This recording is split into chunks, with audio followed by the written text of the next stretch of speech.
Tonight, you are Cleopatra. Allow that to settle over you the way the warm Egyptian night settles over the city beyond your walls. Let it be true without needing to be understood. You are here. You are present. You are her.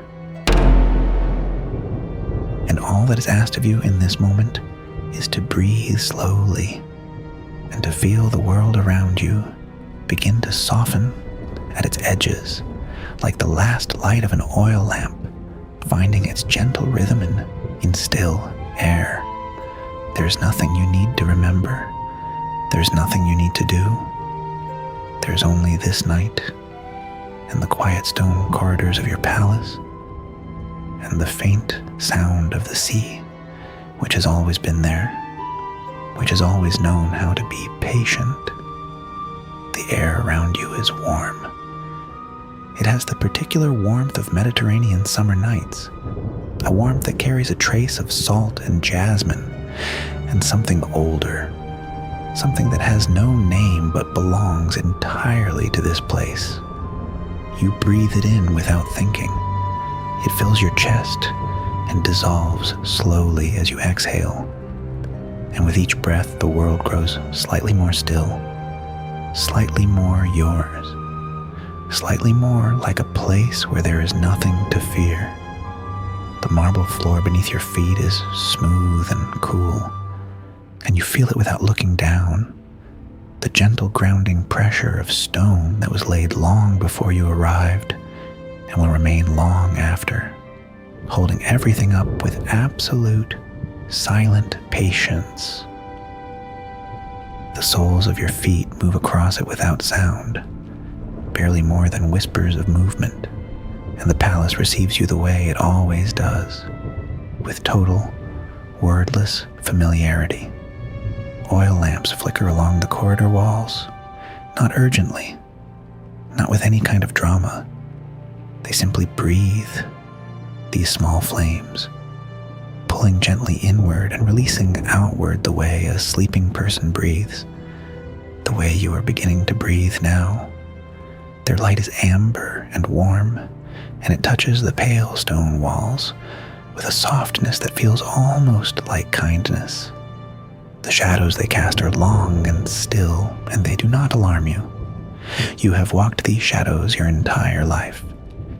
You know each corridor, each column, each carved alcove where a lamp rests in its carved niche, and you know them the way you know your own heartbeat, without having to think, without having to try.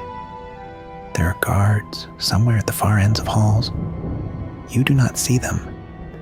You only know they are there the way you know so many things, with a quiet awareness that sits beneath thought, beneath language, beneath anything that needs to be named. Their presence is a kind of lullaby in itself. The palace is held. You are held. Everything is, for now, exactly as it should be. And this knowledge settles over your shoulders like the finest linen, weightless and warm.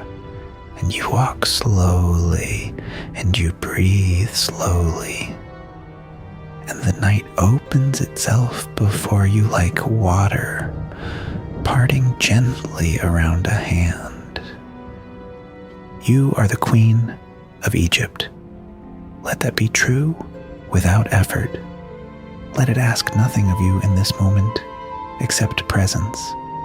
The titles and the duties exist somewhere out there in the daylight world, in the meetings and the decisions and the calculations that fill the waking hours of your days. But here, now, in this amber corridor with the sea air drifting in from somewhere beyond the shuttered windows, you are simply the person walking, simply the one who breathes, simply the one who has, at the end of a long day and a longer year, found her way back to herself in the quiet, and the quiet holds you perfectly. Alexandria hums somewhere beyond the palace walls. You can feel it more than hear it, a low and gentle vibration in the bones of the building, in the very ground beneath the marble, the way a great instrument hums, even when no one is playing it, simply because it was made for music and cannot entirely help itself. The city is the greatest city in the known world, and you know this without pride and without effort. It is simply what is true. There are scholars here whose minds contain libraries. There are merchants here whose ships reach the edges of the known map. There are philosophers here who sit in the courtyard gardens at this very hour, perhaps, turning ideas over in their minds the way children turn stones, looking for what lies underneath. And all of it, this entire luminous city, exists within the care of your awareness, the way stars exist within the sky, held without being grasped, known without being counted. You pass through a corridor where the curtains are the color of deep water, and they move in the faint night air with a slow, dreaming heaviness, as though they too are beginning to fall asleep. You do not stop to watch them. You walk past, and they move. The movement is beautiful in the way that only things which ask nothing of you can be beautiful. You are aware of your own robes, the way the fabric moves against your skin, light and cool, the way it whispers faintly with each step. Everything whispers here tonight. Everything speaks in the quietest possible register. And you understand, without words, that tonight is a night for that kind of language. The language of almost sounds and almost thoughts, of things felt at the very edge of awareness where sleep and waking gently meet. The palace has many rooms, and you know them all. Some are grand and formal, with high ceilings and painted walls and floors of inlaid stone that tell stories in their patterns. Some are small and plain, used for things that ask for simplicity, for records, and for storage, and for the quiet work of administration that holds a kingdom together the way mortar holds stone. And some rooms you have loved since childhood, particular rooms you return to in your mind when you need to feel at home inside yourself. You are not heading anywhere specific tonight. You are simply moving through the familiar dark, the way water moves through a familiar channel, with no intention beyond following where the ground already leans. You pause at an open archway and feel the night air change slightly. It breathes more freely here, more openly, carrying with it the distant sound of the harbour, the gentle percussion of water against stone, the creak and sigh of ships at rest on their moorings. You stand still for a moment and simply listen. The ocean does not need anything from you. It has been doing this long before your name existed, long before the first stone of this city was laid, long before the first star was named by the first person who thought to look up and wonder. The ocean simply is, and in its being it offers you something that is very difficult to name, but very easy to feel. A kind of permission, a kind of reminder that some things do not need to be managed, only received. You step out onto the balcony. The night air meets you fully now, and it is the most welcoming thing you have felt all day. It is warm, but alive with just the faintest breath of coolness from the sea, and it moves across your face and arms and lifts the edges of your hair the way a gentle and familiar hand might, without asking permission, without needing to. The sky above Alexandria is vast and deepening. Stars have been arriving all evening, one by one, the way guests arrive at a gathering, quietly finding their places in the dark, and now the sky is full of them, settled and still and radiant, doing what they have always done, being exactly what they are, without exception and without effort. Below the balcony, the city breathes. You can see the warm glow of lamps in distant windows, threads of light in the dark city below, and beyond them, where the land opens to the harbour, the great Lighthouse of Alexandria rises against the sky, and its light sweeps the dark water in slow, patient arcs. It has been there your whole life. Before that, it was there, turning its great light through the dark, guiding ships home from waters so far away that the sailors on those ships had not seen land in weeks, had perhaps begun to wonder if land still existed. And then there was the light, patient and certain, saying, yes, here, this way, you have not been lost. You have only been traveling. You watch the lighthouse for a long moment. You do not need to think about what it means. You only need to watch it and breathe, and let the watching be enough. The harbor below holds dozens of ships tonight.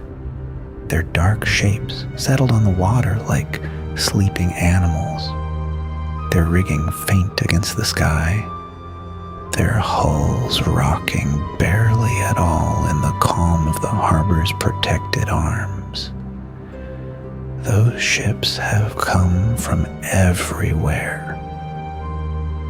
From Rome and from Greece, from the coasts of the east where spice merchants load their holds in ports that smell of cinnamon and pepper, from the northern shores where amber is gathered from cold beaches and brought south toward the warmth of the Mediterranean sun. Alexandria is the place where all those journeys end and begin again. It is the great gathering point of the known world, a city that speaks every language and worships in many ways and holds within its streets and its markets and its great library a kind of knowledge that is unlike anything else that exists on Earth. You feel it from up here, not as information, not as the sum of facts you know about your city and your world. You feel it the way you feel the night air, as something alive and present and larger than you, and perfectly content to include you. Alexandria does not need you to understand it. It only needs you to be here, and you are. And the knowing of that is simple and good and unsettling in a way that asks nothing further of you. You lean lightly against the balcony railing and look out and let the harbor sounds wash over you in soft waves, the water, the ropes, the distant call of a night bird somewhere in the gardens below, and you breathe, and you let the night be exactly what it is. Your mind begins to move, gently, the way it does when the day has finally grown quiet enough for it to wander without purpose. It moves backward, not urgently, not with any destination in mind, simply the way a river moves over familiar stones, touching each one briefly, acknowledging it, moving on. You find yourself in childhood without choosing to go there.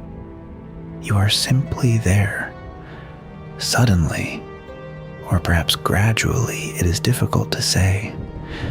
In the palace gardens when you were very small, before you understood most of what you would come to understand, before the weight of what you were born into had fully settled onto your shoulders, the gardens of your childhood were full of language.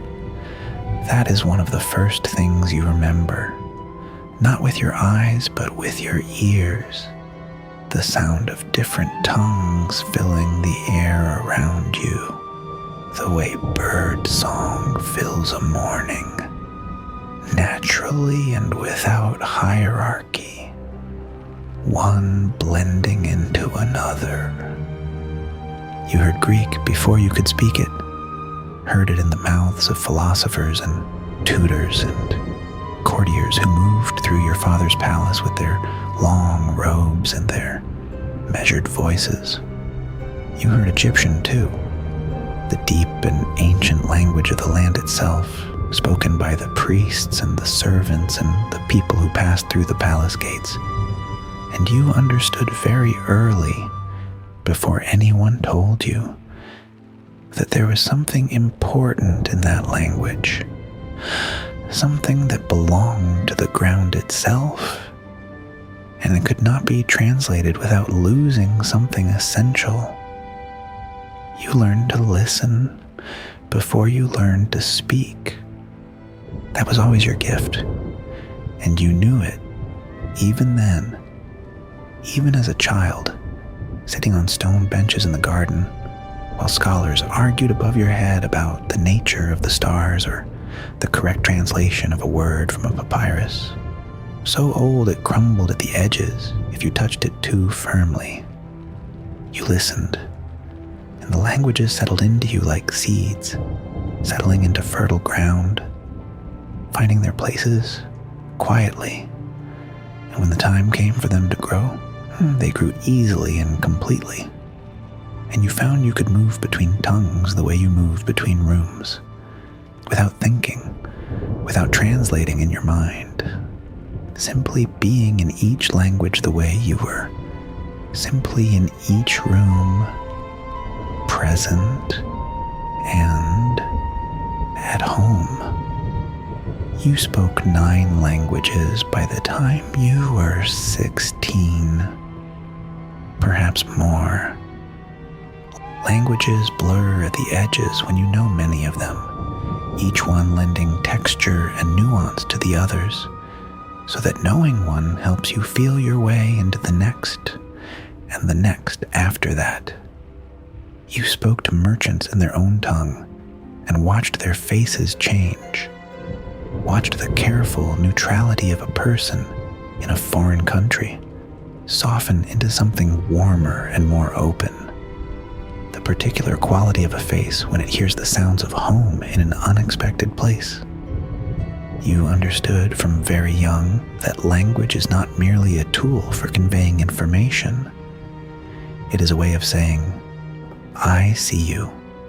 I have made space for you inside my own mind. And the people who felt themselves seen in that way did not forget it.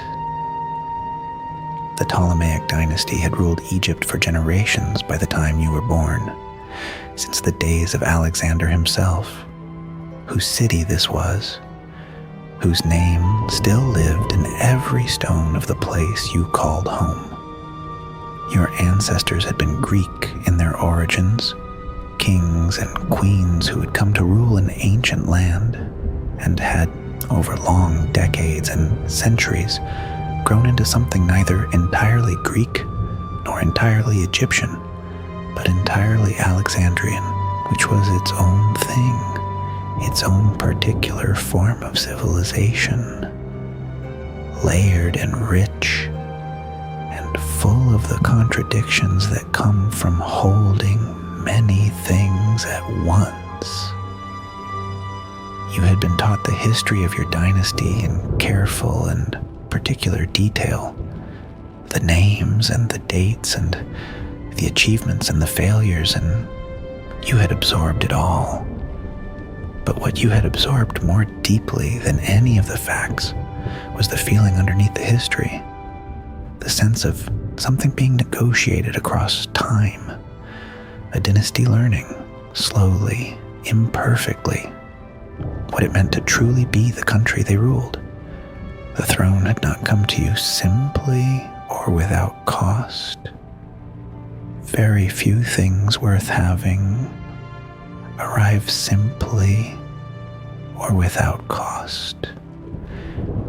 There had been a time, and you can touch the edge of it now without needing to feel it fully, when your claim to rule was contested, when the palace you walked through tonight was a place of quiet and not so quiet tensions, of factions and alliances, and the particular cold breath of political danger that comes from those who share your blood but do not share your vision, your brother, the court around him, the advisors who had their own calculations about who should rule and why.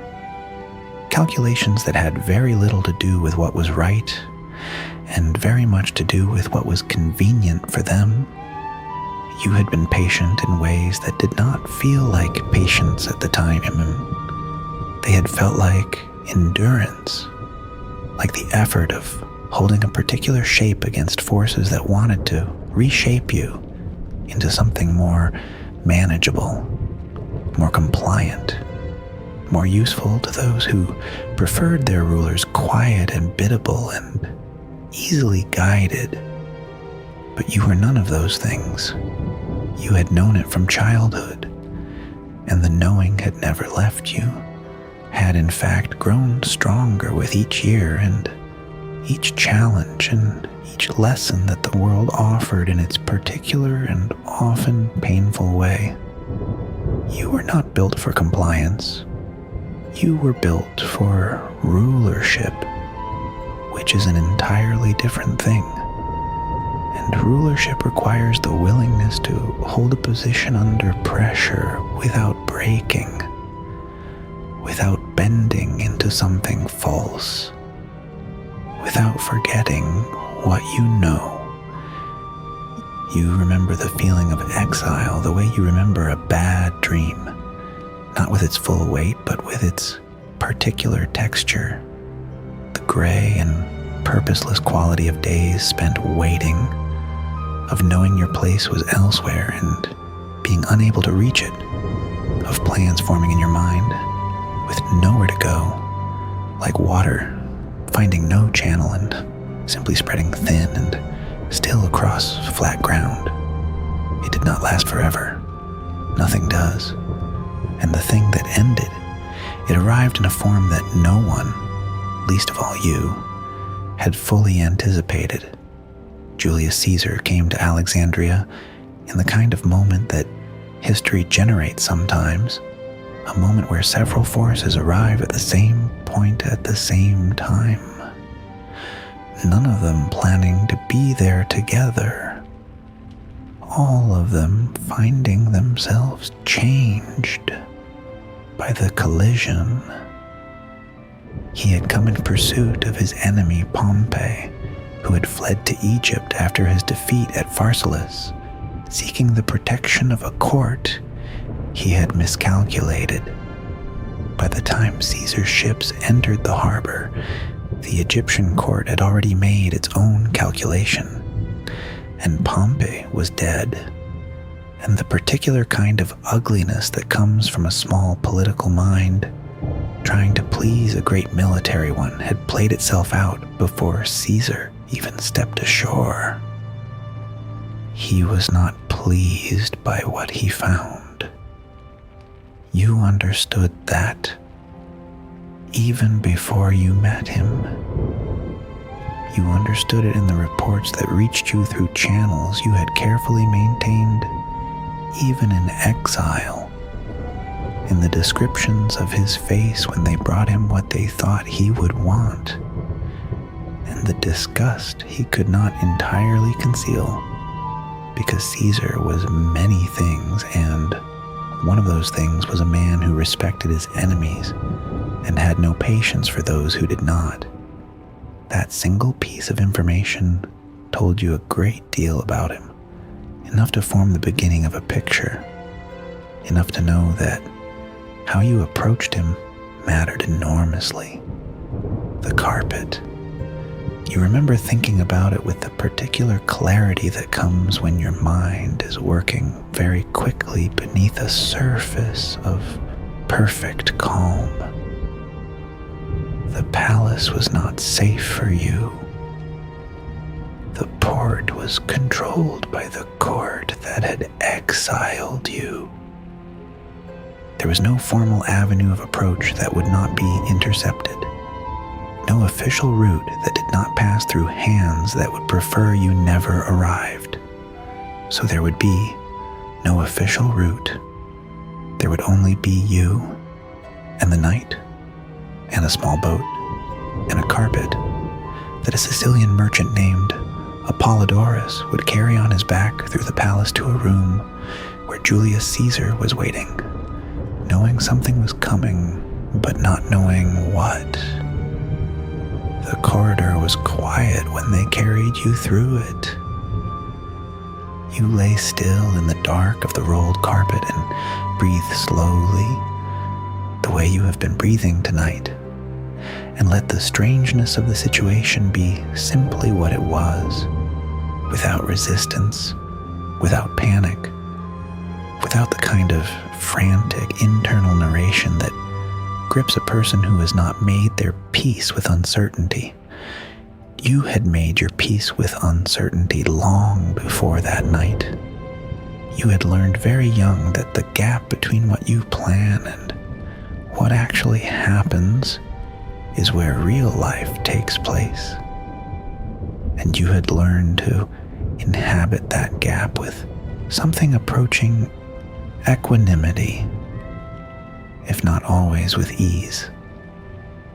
You breathed in the smell of the carpet, the dust, and the wool, and the particular closeness of enclosed space, and you thought about what you would say, and how you would say it, and what face you would wear when the carpet was unrolled, and the room's lamplight hit you, and the most powerful man in the known world looked at you and formed his first impression. He was older than you had imagined, not in the way of a man who had aged badly, but in the way of a man who had been carrying enormous weight for a very long time and wore the evidence of that weight in his face, in the lines around his eyes, in the particular kind of stillness he held his body with, the stillness of someone who has learned to conserve energy, because there is never enough of it, and the demands on it are relentless. He looked at you and you looked at him, and in that first moment, something was communicated between you that was more efficient and more honest than most conversations manage to be.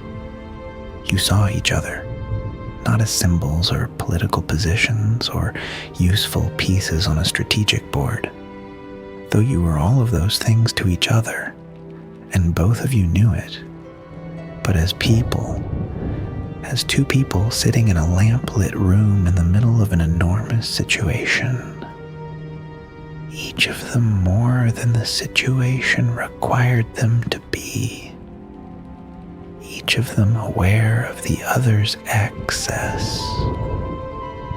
He was intelligent in the way that is genuinely rare, not merely clever, not merely quick, not merely capable of absorbing information and reproducing it correctly, but capable of holding multiple frames of reference simultaneously and finding the relationships between them that less exceptional minds could not see. You had been waiting your entire life to talk to someone like that, and you did not waste the conversation. You talked about Egypt. You talked about Rome. You talked about the nature of power and the particular challenges of ruling a land that one has not been born to, in the same way its people have been born to it. The challenge of legitimate authority versus inherited title. The difference between being obeyed and being trusted. He listened the way very few people had ever listened to you, with his full attention, without the particular kind of half-listening that men of power sometimes offer to women. The listening that is really just waiting for a pause in which to speak. The alliance that formed between you was built from all of those materials simultaneously. The politics of it were undeniable, and neither of you was naive enough to deny them. Egypt needed Rome's protection, or at least needed to avoid Rome's hostility, which at that point in the long, slow story of Rome's expanding reach amounted to much the same thing. And Caesar needed Egypt, needed her grain and her wealth and the stability of an ally in a region that was always and eternally complicated. But the alliance was also more than its political architecture, and both of you knew that too, though neither of you was foolish enough to say so in those terms, because people who understand power understand that sentiment unacknowledged can coexist with strategy in a way that sentiment made explicit cannot. So you were strategic and sincere simultaneously, the way only very clear-eyed people can manage to be, and the night stretched on and the lamps burned lower. And Alexandria held itself quietly outside the windows. And by the time the morning came, something had been built between you that would hold for longer than either of you would have predicted if you had tried to calculate it. He gave you your throne back.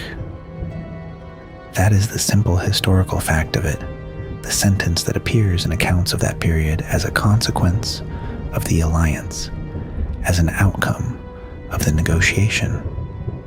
But the truth of it, as you hold it now in the warm, slow quiet of this night, is more layered than a sentence can contain. He gave you your throne back because you had made a case for yourself that was genuinely convincing, not merely charming, not merely calculated, but actually and completely convincing, because you believed it yourself, and belief of that quality is very difficult to manufacture and very difficult to resist. You walked back into the palace that was yours as its rightful ruler, and you did not look back at the door, and you did not pause in the corridor to feel the weight of what had happened. You walked forward the way you always walk, toward what is next, toward what the work requires, toward the particular and inexhaustible demands of ruling a kingdom that has been waiting for you to come home. Years settled over you the way they always do, not all at once, but in the accumulation of days and decisions and seasons. And the work of ruling filled those years with a texture that is almost impossible to describe to someone who has not held that kind of responsibility. It is not merely that there is a great deal to do, though there is always a great deal to do. It is that everything is connected to everything else in ways that are never fully visible, so that each decision is also a consequence of a previous decision and also a cause of a future one, and the web of connections extends in every direction, further than you can see, and you must act anyway, on the basis of what you know and what you can infer, and what your instinct, refined by years of paying close attention, tells you. You must act, and then you must live with the action, and then you must act again. Rome was always present in those years, the way a large neighboring country is always present in the consciousness of a smaller one. Not necessarily threatening, not necessarily friendly, but always there, always a factor, always something to be accounted for in your calculations. The political relationship between Egypt and Rome was the defining geopolitical reality of your reign, and you understood its contours the way you understood the geography of the Nile Delta, intimately and practically, and without a illusion. You knew what Rome wanted from Egypt. You knew what Egypt needed from Rome. And you spent enormous amounts of careful energy managing the relationship between those two sets of needs in a way that kept Egypt intact, kept her grain fields unspoiled, kept her people's lives from being disrupted by the particular kind of chaos that tends to follow when great powers stop negotiating and start taking. The feeling of those years, as you touch it now in memory, is the feeling of perpetual balance, of standing on ground that is never entirely still, and learning through long practice to carry yourself on it as though it were. Not with ease exactly, but with skill, with the particular grace of a person who has made their peace with difficulty as a permanent condition rather than a temporary one, who has stopped waiting for things to become simpler and learned instead to find the beauty in the complexity itself, in the endless challenge of it, in the small and daily victory of keeping something as ancient and remarkable as Egypt alive and breathing and sovereign in a world that had large ideas about what to do with places like Egypt. And then there was Mark Antony. You find him in your memory the way you find a familiar piece of music, not by searching for it, but by letting the mind grow quiet enough that it arrives on its own. He was different from Caesar in almost every way that is not the ways that mattered most.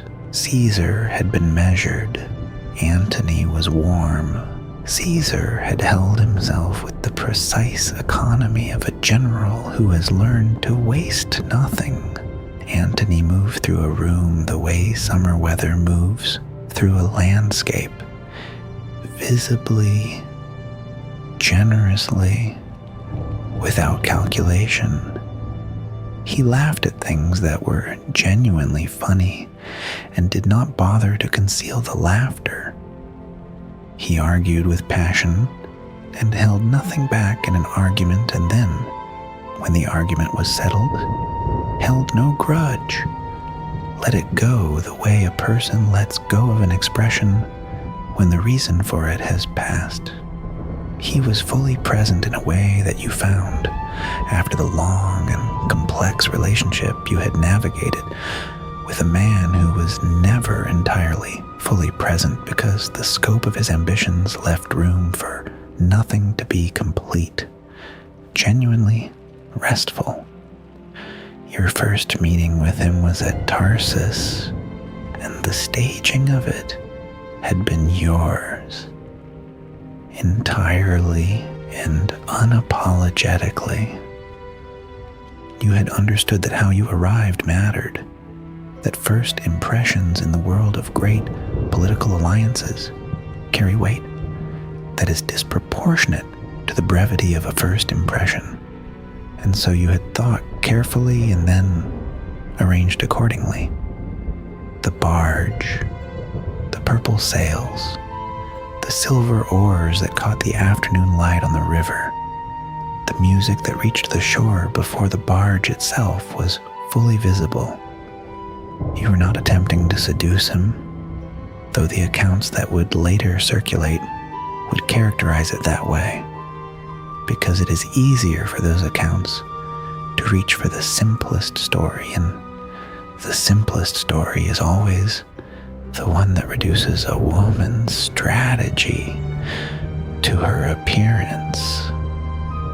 What you were doing was something more deliberate and more interesting than seduction. You were communicating your own understanding of power and symbol and the relationship between the two. You were saying, in the only language that those whose minds work primarily in symbols and ceremony can fully read, that you were not a supplicant, that you were not coming to him, that he could come to you or not, but that the choice of how to position yourself was always going to be yours. He came to you. Of course he did. Not because of the purple sails, though the purple sails were beautiful, and beauty is never nothing. He came because the intelligence that underlies the staging of such an entrance is visible to an intelligent person. And Antony was an intelligent person, whatever else he was, and whatever else people would say about him in the years that followed. And he recognized immediately that he was dealing with someone who understood power as well as he did, if not better. And that kind of recognition between two people who have each spent their lives in the company of smaller minds is its own kind of magnetism. What grew between you was political and personal and strategic and genuine all at once, in proportions that shifted depending on the moment. And you learned to hold all of those proportions simultaneously the way you held many things simultaneously, without requiring them to resolve into something simpler. He gave you territories. You gave him grain and gold and the resources of a wealthy and ancient kingdom that could fund campaigns across a geography that Rome was still in the process of defining. You built something together that had genuine ambitions, a vision for the eastern part of the world that was yours and his together, a partnership between the oldest kingdom and the rising empire that might, under different circumstances and with different winds, have created something entirely new. You shared years together. That is the simple human truth of it that the history books sometimes bury under the politics. You shared years, and years are made of days, and days are made of mornings, and evenings, and ordinary meals and conversations that do not make their way into any official record. And in those ordinary unrecorded moments, something was built between you that the politics cannot fully explain, and the politics cannot fully contain. You trusted him, not blindly, not without the awareness that trust between powerful people always exists in the context of their power, but genuinely in the way that you had learned to trust very few people in your life, with a warmth that ran underneath the strategy like groundwater runs underneath the desert, invisible on the surface but present in everything that grows.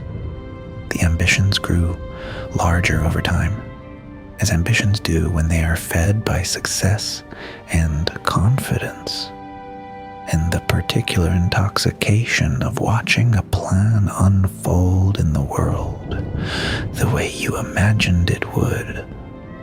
There were children, there were campaigns, there were seasons of expansion and seasons of consolidation, seasons of careful political navigation, and seasons of what felt briefly like genuine momentum, like the feeling of standing at the crest of a hill you have been climbing for a long time and seeing the valley spread out before you, vast and possible and lit by a sun that has not yet moved toward evening.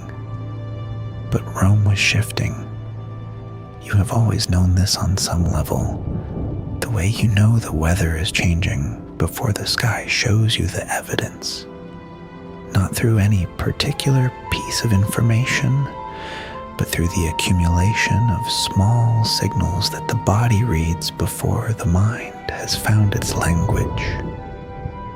Rome was shifting around Octavian, who was Caesar's great-nephew and adopted heir, and who possessed a particular and formidable quality that was different from either Caesar's or Antony's, a quality that was cool, rather than warm, calculating rather than passionate, patient in a way that is neither comfortable nor easy to outmaneuver, because it does not respond to the things that passion responds to and cannot be distracted by, the things that passion can be distracted by. You had studied Octavian carefully. It would have been foolish not to. What you had found in your study was a mind that operated with a coldness that was almost abstract, that saw the political landscape not as a collection of people and relationships and the possibilities that flow between them, but as a geometry, as a set of angles and distances and forces to be calculated and leveraged and redirected. He did not hate you. You were fairly certain of that. Hatred requires a kind of personal investment that Octavian did not appear capable of. What he had was a clear and absolute sense of what Rome should be and what the relationship between Rome and everything else should be. And in that map, Egypt occupied a particular position. Egypt and you along with her. And the position was not one of a sovereign equal nation with a sovereign queen, but of something that Rome had not yet named, but was in the process of reaching toward. You walk back through your palace now, having stood long enough on the balcony that the night air has cooled slightly against your skin, and you carry the thought of Octavian, the way you carry many things that weigh something without being permitted to weigh too much. You have been aware for some time that something is changing in the larger world beyond your palace walls, in the wider world of Roman politics and Roman armies and the particular cold arithmetic of a man who has decided what comes next and is in the process of making it so.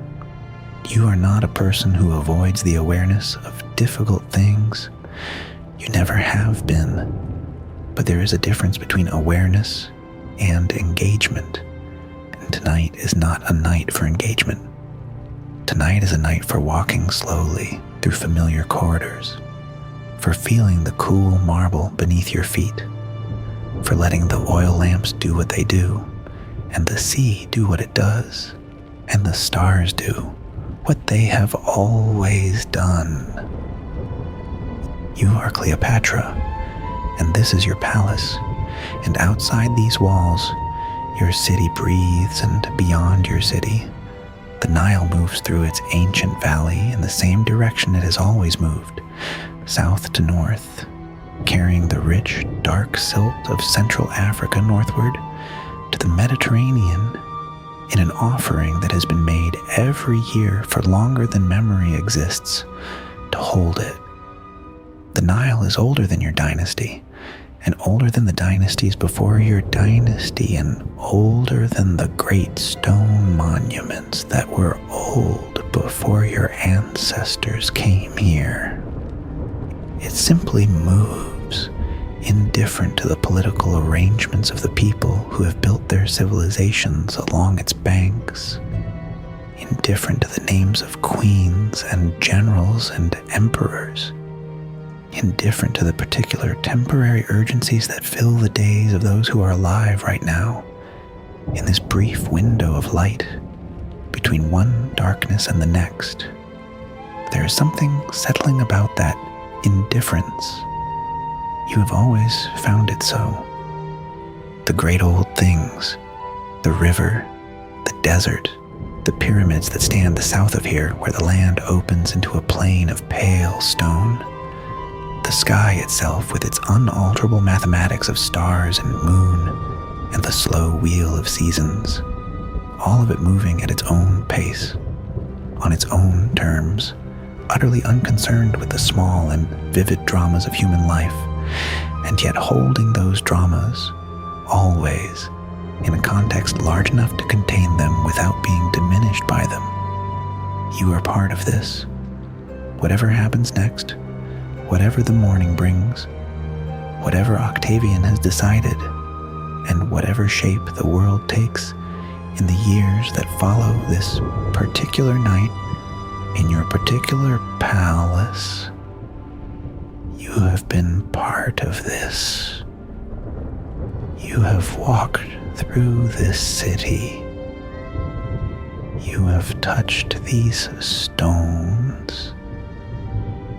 You have stood under these stars and breathed this air and spoken in 9 languages and listened to the sea and loved and ruled and carried everything you were given to carry and put it all down at the end of the day and returned to the quiet.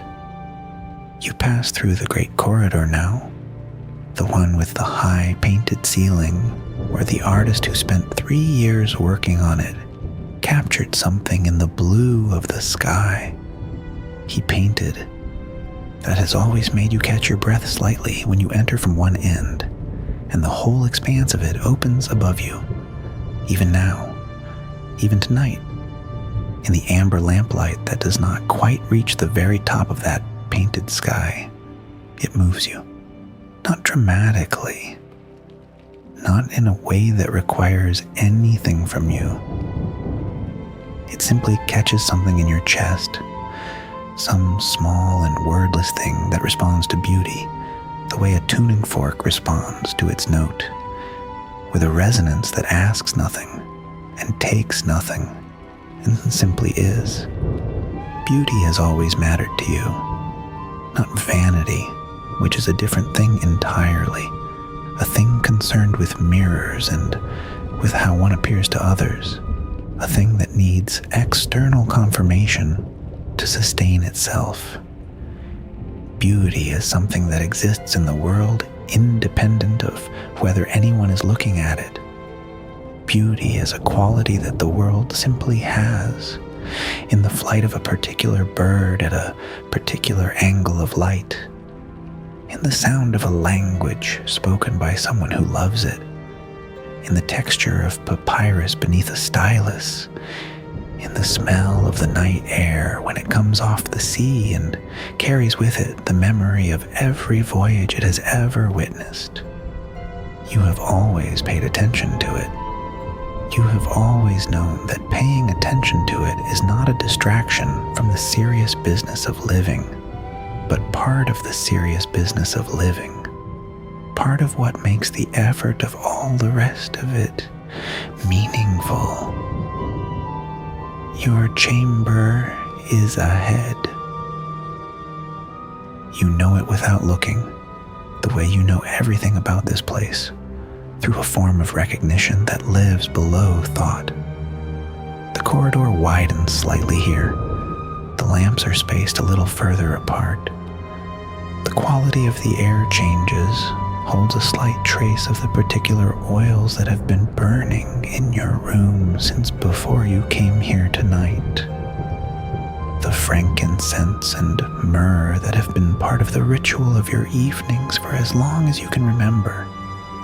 That smell now like rest itself, like the specific and embodied memory of all the nights that have ended in exactly this way, in the corridor, in the approach, in the quiet understanding that the day is over, and what is required of you now is only to receive the night.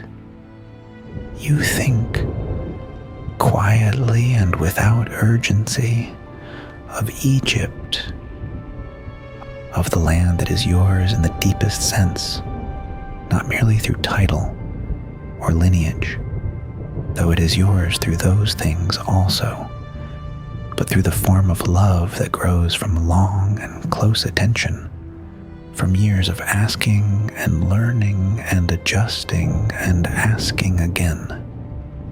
You have walked in the Nile Delta villages where the farmers have been doing the same work in the same fields for generations beyond counting. And you have stood in the shadows of temples whose hieroglyphic walls hold stories that reach back to the earliest organized human attempt to make meaning from existence. And you have sat in the great Library of Alexandria, where the collected knowledge of the known world exists in scrolls stacked on shelves that go further back into the building than you can easily see. And you have felt in all of those moments, from the humblest to the most magnificent, the same particular feeling, which is the feeling of belonging to something that is larger than yourself and does not require you to be anything other than what you are. Egypt has been here longer than you. She will be here after you. That is not a sad thought, though it might sound like one if you did not hold it as you hold it, which is with an equanimity that has taken years to arrive at, and is, now that it is here, genuinely comfortable to inhabit. The great monuments of the pharaohs who came before you stand because they were made of stone, and stone endures. But Egypt, as a living thing, as a culture and a spirit and a way of being in the world, endures for different reasons. Endures because the people who carry it the way water carries minerals, not consciously, not effortfully, but simply by being what they are and moving the way they move, and the land being what it is, and the river doing what it does, and all of it continuing year after year, generation after generation, in the same direction, toward the sea. You reach the doorway of your chamber and you pause in it for a moment, not decisively, not dramatically, simply the way a person pauses at any threshold, letting the awareness of the transition have its small moment of recognition.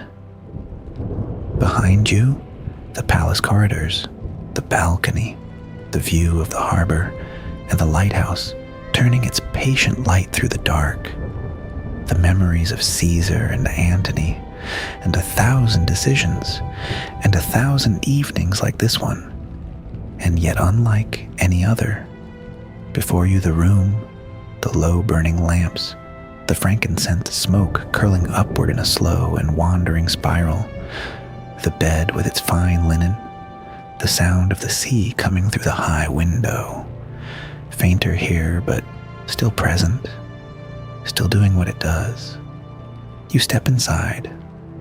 The floor here is different, warmer underfoot, covered in a woven material that holds the day's heat and releases it slowly into the night, and your feet feel it and are glad of it. The lamps in this room burn very low, so low that their light is more suggestion than illumination, barely enough to show you the shapes of things, the smooth outline of the bed, the curve of the alabaster jar on the table, the soft movement of the curtain at the window where the night air slips in with its trace of salt and coolness. You do not need more light than this. You know where everything is. You feel the day leave your body. It does not happen dramatically. It simply happens gradually in stages, the way the tide retreats from a shore, not all at once, but in the slow and repeated drawing back of each small wave, each wave taking something with it that it will not return. The accumulated weight of hours, of thoughts, of the particular tension that lives in the body of someone who is always responsible, always the one who holds things, always the one who must make the calculation and then live inside the consequence of it. The tension releases, not because anything has been resolved, not because the world has simplified itself or become less demanding, but because the night has its own authority, and you have always, finally, respected it. You lie down, and the linen is cool against your skin, and then warm where your skin warms it. And the sound of the sea comes in through the high window, and you hear it without trying to hear it. the way you hear your own breathing, the way you hear the silence between one heartbeat and the next. The frankincense is still in the air, faint now, a presence, more than a scent, the memory of a scent, and it holds the room in something that is not quite warmth and not quite stillness, but is something between the two, something that has no precise word in any of the 9 languages you speak, though each of them contains a word that gets part of the way there. The stars are outside the window. You cannot see them from where you lie, but you know they are there. The way you know so many things, through the particular quality of attention that does not require verification. They are there, and they are moving in their slow, enormous circles, and they will be there when the morning comes, and you will not have been aware of most of the night that passed beneath them, and that is as it should be. The night is not for awareness. The night is for the deeper work, the wordless work, the work that happens in the dark of the body and the dark of the mind, and needs no supervision and no direction and no decision, only the willingness to be still enough to let it happen. You are Cleopatra. You are the Queen of Egypt. You have spoken 9 languages and stood under these stars and watched this lighthouse and loved these people and carried this kingdom in your hands the way you carry all difficult and precious things, carefully, with both hands, never forgetting for a single moment what you are holding. And tonight you lay it down. You lay all of it down, not permanently, not irrevocably, only for these hours, only for as long as the night holds. You lay it down, the way the city outside your walls has laid its daylight business down, the way the ships in the harbour have laid their sails down, the way the scholars in the library have set their scrolls aside and closed their eyes and allowed the accumulated knowledge of the day to move from the active surface of the mind into the deeper waters where it will settle and be held and become. Tomorrow, something they did not know they knew. The sea breathes outside, in and out, patient as the lighthouse, patient as the Nile, patient as the desert that waits on either side of the Green River Valley with the particular patience of things that are already in themselves exactly complete. The sea breathes and you breathe with it, and the night holds everything softly. The city and the harbor and the palace in this room, and you in this room, held in the enormous quiet hand of all the hours between now and morning, and there is nothing required of you, nothing at all, except to receive the rest that has been waiting here for you, that has been here all along, that is here now, that will be here now, that is simply here, simply now, simply this breath, and the one after it, and the gentle dark that holds you without effort, without condition, without anything asked in return. You are held. You are here. You are Cleopatra, and you are resting, and the night is long, and the sea does not stop, and the stars do not stop. And somewhere in the palace a lamp burns very low, and outside the city breathes, and the lighthouse turns its patient light through the dark, and all of it continues, as it always has, as it always will, perfectly and quietly, and without needing you to do anything except be still and breathe, and let the night carry you gently, gently, gently down into sleep.